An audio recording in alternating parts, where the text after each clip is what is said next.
할렐루야. 오늘은 금요일입니다. 예수님께서 십자가에서 돌아가신 날입니다. 예수님의 십자가는 골고다 언덕 위에 세워졌습니다. 그런데 그곳에는 한 개의 십자가가 아니라 세 개의 십자가가 세워졌는데 예수님이 중앙에 계셨고 두 명의 강도들이 왼쪽과 오른쪽에 있었습니다. 그러니까 예수님 양옆에 흉악한 강도들이 함께 십자가에 달려있는 모습입니다. 이것은 가장 거룩하신 예수님께서 가장 흉악한 죄인들과 함께 십자가에서 죽으셨다라는 것입니다. 왜 이런 모습을 보이신 것일까요? 예수님은 이 땅에 처음 오셨을 때에 베들레헴 마구간에서 가장 천한 모습으로 태어나셨습니다. 그리고 마지막 죽으시는 순간까지 예수님은 가장 비천하고 죄 많은 사람들과 함께 당신의 귀한 시간을 나누신 것입니다. 오늘은 예수님과 함께 십자가에 달렸던 두 강도의 이야기를 나누려고 합니다. 이 두 사람의 강도 중에 누가 더 많은 죄를 지었는지는 분명하지 않습니다. 그러나 이 두 사람은 아주 큰 죄를 지은 것이 분명합니다. 왜냐하면 당시에 최고로 잔인한 형틀이었던 십자가형에 처해졌기 때문입니다. 그래서 성경은 이 두 사람을 향하여 행악자, 강도들이라고 표현하고 있습니다. 근데 여러분, 예수님 옆에 있는 이 두 사람의 강도는 사실 우리들의 모습일 것입니다. 왜냐하면 우리들의 모습도 자세히 살펴보면 우리 역시 도둑이고 강도들이기 때문입니다. 하나님께서 우리들에게 생명을 주셨습니다. 달란트를 주셨고 물질을 주셨고 시간을 주셨고 건강을 주셨는데 우리는 그러한 것들을 하나님을 위하여 사용하지 않았습니다.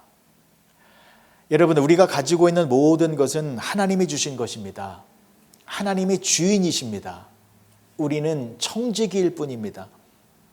그래서 우리는 하나님이 주신 것들을 잘 관리해서 하나님의 영광을 위하여 사용해야만 합니다.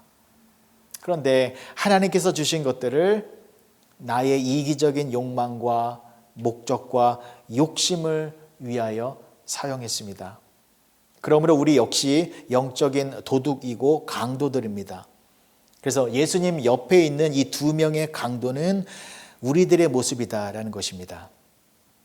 자, 그런데 이 두 명의 강도가 똑같이 예수님 옆에서 십자가에 달려 있었는데 예수님을 대하는 태도가 완전히 달랐습니다.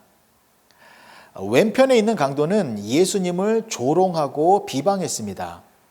누가복음 23장 39절의 말씀 보시면 달린 행악자 중 하나는 비방하여 이르되 내가 그리스도가 아니냐 너와 우리를 구원하라 하되 네가 그리스도가 아니냐 그러면 우리 좀 구원해봐라 라고 조롱하고 있었습니다.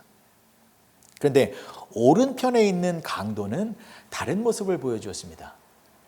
40절과 41절의 말씀입니다. 하나는 그 사람을 꾸짖어 이르되 내가 동일한 정죄를 받고서도 하나님을 두려워하지 아니하느냐 우리는 우리가 행한 일에 상당한 보응을 받는 것이니 이에 당연하거니와 이 사람이 행한 것은 옳지 않은 것이 없느니라 하고. 무슨 말을 한 것입니까? 우리는 도둑질, 강도짓과 같은 죽을 죄를 지었기 때문에 그래서 십자가에 달리는 것이 십자가에서 죽는 것이 당연한 것이지만 이 예수님은 우리와 같은 분이 아니시다. 예수님의 행하신 모든 일은 다 옳으신 일밖에 없었다. 이런 고백을 한 것입니다. 놀랍지 않습니까? 여러분, 이 오른편에 있는 이 강도요, 착한 사람 아닙니다. 못된 사람이었습니다. 아주 흉악한 범죄를 저질렀기 때문에 지금 십자가 처형을 받고 있는 사람입니다. 근데 이 악한 사람이 갑자기 변화된 것입니다.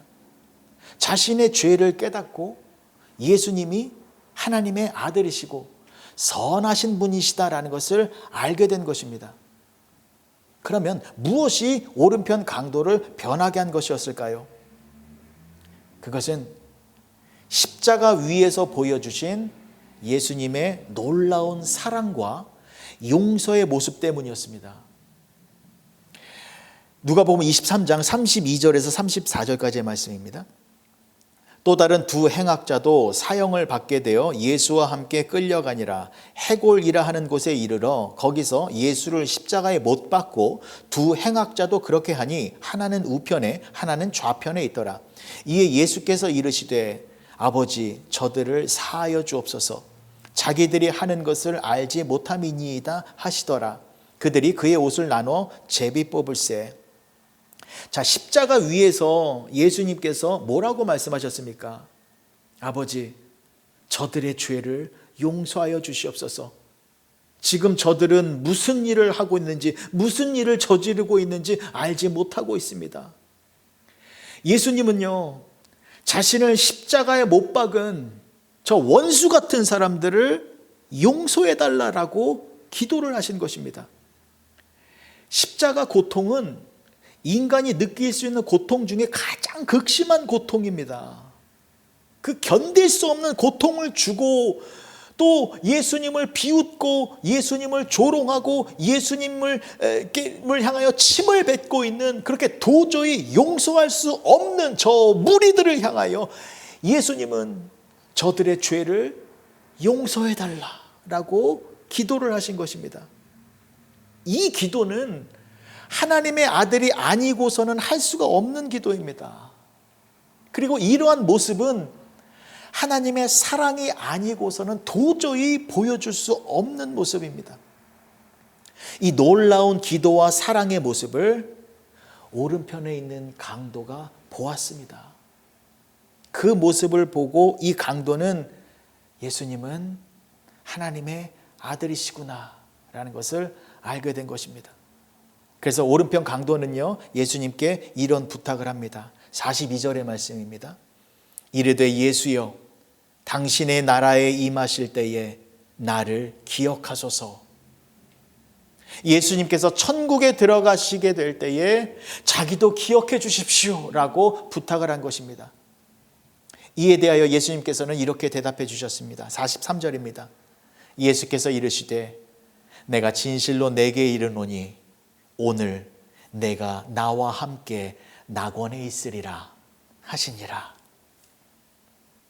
이 오른편 강도는 지상에서는 큰 죄를 지은 흉악한 죄인이었지만 인생 마지막 순간에 예수님을 알게 되어 예수님과 더불어 낙원에 들어가는 큰 은혜를 받게 된 것입니다.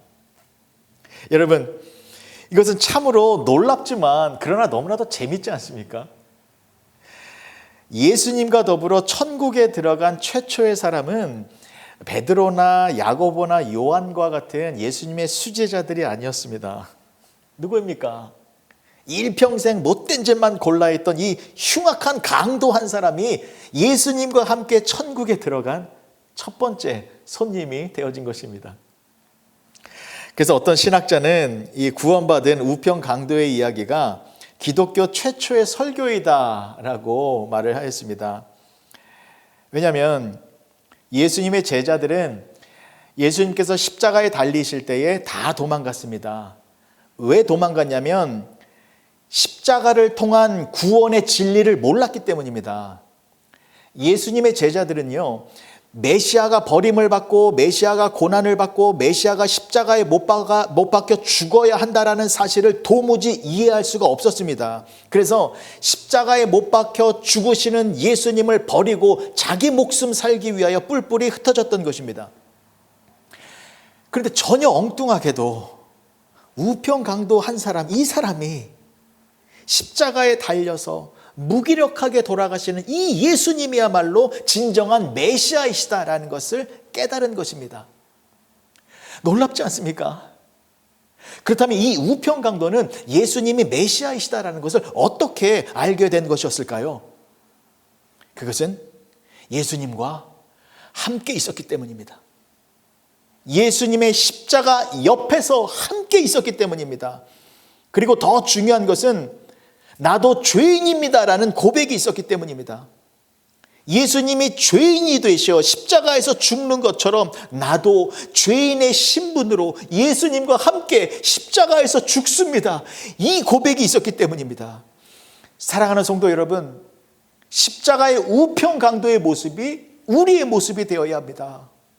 우리도 하나님, 나는 죄인입니다. 나도 십자가에서 죽어 마땅한 흉악한 강도입니다. 이러한 고백이 있어야 우리도 예수님과 함께 천국에 들어갈 수 있는 것입니다. 여러분 보십시오. 골고다 언덕에 3개의 십자가가 있었습니다. 자, 그 중에서 누가 제일 먼저 죽었습니까? 예수님이 먼저 돌아가셨습니다. 보통은 십자가에 달리면 이틀 내지는 3일 동안 십자가에 매달려서 서서히 죽는다고 했는데, 그런데 예수님께서는 십자가에 달리시고 불과 6시간 만에 숨을 거두셨습니다. 자, 그리고 어떤 일이 벌어진 것입니까? 예수님께서 먼저 운명하신 뒤에 천국에 먼저 도착하시고 천국에서 우편 강도를 기쁨으로 맞이해 주시는 것입니다. 이 우편 강도는 이처럼 엄청난 축복을 받은 사람입니다. 그래서 찰스 스펄전 목사님은 이 구원받은 강도에 대해서요, 예수님의 지상 최후의 동반자요, 천국 최초의 동반자이다 라고 표현을 하였습니다. 이 우편 강도는 세례를 받지도 않았고 성만찬도 받지 않은 채 예수님과 함께 낙원에 들어가는, 천국에 들어가는 영광을 얻게 된 것입니다. 그 이유가 무엇입니까? 이 우편 강도는 무엇 때문에 천국에 들어간 것이었습니까?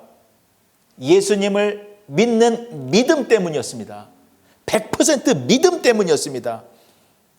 자기 자신은 죄로 인하여 마땅히 형벌을 받고 있지만 예수님은 죄가 없는 분이심에도 불구하고 사람들의 죄를 용서해 주시기 위하여 십자가를 지고 계시다라는 믿음이 있었기 때문에, 그 믿음이 있었기 때문에 천국에 들어갈 수 있었던 것이었습니다. 우편 강도는 천국에 들어갈 아무런 자격도 없었고 공로도 없었습니다. 그러나 오직 하나, 예수님을 향한 믿음, 그 전적인 믿음이 있었기 때문에, 그리고 그 믿음으로 말미암아 예수님의 은혜를 받아 천국에 들어갈 수 있었던 것이었습니다. 사랑하는 성도 여러분, 우리도 이러한 믿음이 있어야 합니다. 예수님을 향한 순수하고 정결하고 정직한 믿음이 있어야 합니다. 예수님이 나의 죄를 짊어지시고 십자가에서 죽으셨다. 그 예수님의 보혈의 피가 나의 죄를 깨끗하게 해주셨다. 그 피로 말미암아 내가 거룩하게 되어 하나님의 백성이 되어졌다. 그러한 믿음이 있어야 한다는 것입니다. 오직 예수님을 사랑하는 믿음, 오직 예수님을 의지하는 믿음, 오직 예수님께 감사하는 믿음, 그렇게 믿음으로 예수님과 함께 천국의 기쁨을 누리며 사시는 복된 성도님들이 되어지시길 주님의 이름으로 간절히 축복합니다. 기도하시겠습니다. 좋으신 아버지 하나님, 은혜를 감사합니다. 오늘은 금요일입니다. 예수님께서 십자가에 못 박히시고 다 이루었다 말씀하시며 운명하신 날입니다. 그런데 예수님 옆에 우편 강도가 있었습니다. 우편 강도는 예수님이야말로 진정한 하나님의 아들이시고 메시아이시고 우리의 죄를 사여 주시는 분이심을 깨닫고 또한 그 예수님을 믿었습니다. 그 믿음으로 말미암아 예수님과 함께 천국에 들어가는 귀한 은혜와 축복을 누리게 되었습니다. 하나님, 그러한 믿음이 우리 가운데도 있게 하여 주시옵소서. 오직 예수님만을 바라보는 믿음, 예수님만을 의지하는 믿음, 예수님만을 사랑하는 믿음이 우리 가운데 충만하여져서 그 믿음으로 우리도 천국의 기쁨을 누리며 사는 우리 모두가 되게 하여 주시옵소서. 예수님의 이름으로 기도합니다. 아멘.